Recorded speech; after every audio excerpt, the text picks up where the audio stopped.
Je vais vous rassurer, oui, effectivement, il est normal d'avoir des appréhensions en avion. Ce n'est pas un mode de transport ordinaire, c'est un mode de transport extraordinaire. Alors, avant de vous expliquer ce qui se passe dans un avion, il est important de vous expliquer ce qui se passe dans votre tête, afin de comprendre vos émotions et de les maîtriser par la suite. Alors ça, c'est un vrai travail de gestion du stress. Et il y a des techniques qui fonctionnent. De toute façon, chez Flyzen, ce sont des techniques d'optimisation du potentiel qu'on enseigne aux jeunes pilotes de chasse. Donc voilà, c'est un terme très technique, un peu barbare, mais qui est très efficace dans la manière de gérer son stress de la vie de tous les jours et également dans un avion quand on est passager. La deuxième chose, ça concerne 70% de nos stagiaires, de nos clients qui viennent, c'est la gestion des appréhensions dans les turbulences. Mon Dieu, qu'est-ce qu'une turbulence ?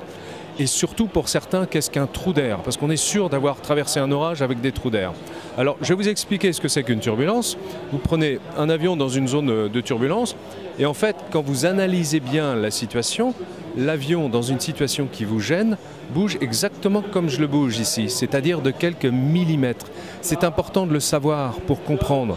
Quand vous êtes par exemple dans une salle de conférence et que le siège bouge par un voisin derrière vous qui tape son pied sur votre siège, c'est insupportable. C'est comme ça, l'être humain est ainsi fait, on a horreur des vibrations et des micro-turbulences comme ça. Donc dans un avion, quand on a compris que les masses d'air qui nous entourent bougent en permanence, eh bien on revient au siège de la salle de conférence qui nous gêne, mais qu'on peut arrêter immédiatement. Et en avion, il suffit de comprendre que ça va aussi bientôt s'arrêter. Et la dernière chose sur laquelle j'insiste très souvent dans les formations, c'est la manière d'anticiper sur la gestion, la connaissance de ces zones de turbulence. La météo de monvol.com, ça s'appelle. On vous donne la météo de tout votre vol, du décollage à l'atterrissage. Par exemple, vous allez à Marseille demain matin, Paris-Marseille. C'est important de savoir que tout le vol va se passer sans aucune zone de turbulence et qu'à l'arrivée, s'il y a un petit peu de Mistral, par exemple, vous allez avoir une zone de petite turbulence pendant les 9 dernières minutes de vol. Ça s'appelle des turbulences orographiques. C'est le vent qui tape contre la montagne et qui va faire bouger un petit peu l'avion. Donc, on part, grâce à cette anticipation, d'une manière beaucoup plus sereine parce qu'on sait comment le vol va se passer. Enfin, on a la météo de son vol et c'est un point de stress en moins pour gérer ses appréhensions en avion. Ça, c'est important. Et si je peux me permettre de finir sur 3 petits conseils, préparez votre vol. Il faut préparer une petite checklist, bien vérifier qu'on ait son passeport, bien vérifier qu'on a commandé un deuxième taxi si le premier ne vient pas.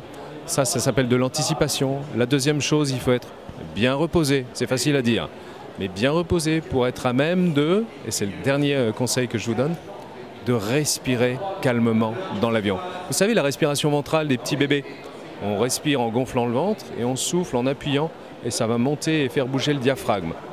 Un petit point de détail technique, ça va masser les glandes médulo-surrénales qui vont limiter la production d'adrénaline. C'est compliqué, mais c'est très efficace. Donc souvenez-vous, le dernier c'est le plus important, la respiration par le ventre. Et après, vous passerez un excellent voyage et c'est tout ce que je vous souhaite. Bienvenue à Flyzen et bon vol.